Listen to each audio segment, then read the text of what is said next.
taxes by 30%, and that finally led to, you know, getting out of the Depression. So if you have the right circumstances, jobs will be there. But nevertheless, immediately I bring troops home and save a lot of money. Then you spend it in the places that people really need it.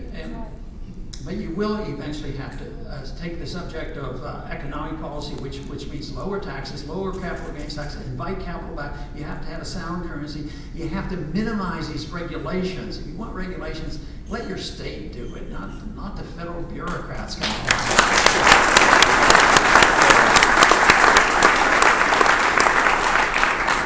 So there is definitely a program available. Unfortunately for me, it coincides with my personal beliefs and also coincides with the Constitution, so I'm very thankful for the founders, the way they wrote it, because you know, it's a pretty tough document for curtailing government.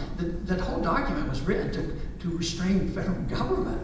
You know, they always assumed that we as individual states would take care of ourselves. They didn't think that we'd have this monstrosity in Washington taking care of every little thing that we do. So the Constitution, unfortunately, has not done well in the last 100 years. Every year seems to be getting worse.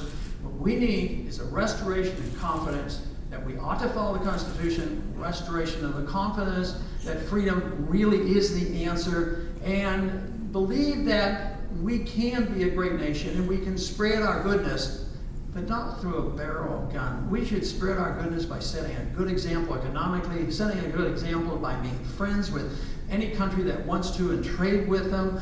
And the founders believed strongly in that. Trade with people, talk with people, don't get involved in their entangling alliances, don't go into nation building.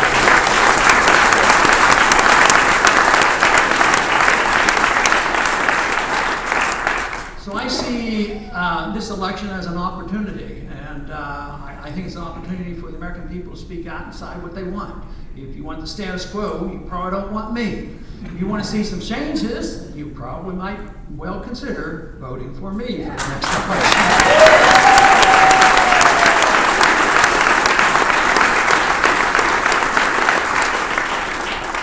But we are facing this serious crisis, and fortunately, one great thing is happening. I believe, because I travel the country a lot, I go a lot to the universities, and I notice everybody here is under 30, and that is great.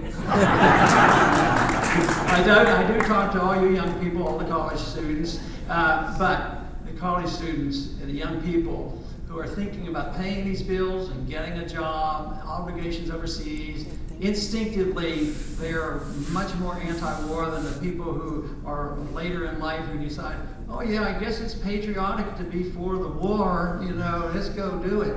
But even if you think we should be doing some of that stuff, we're broke, we can't do it anymore. But I am encouraged because I have a lot of young people who are studying now free market economics, understand the principles of liberty, willing to assume responsibility for themselves. So for that reason, I am an optimistic long run. On the short run, we have to face our problems. Thank you very much.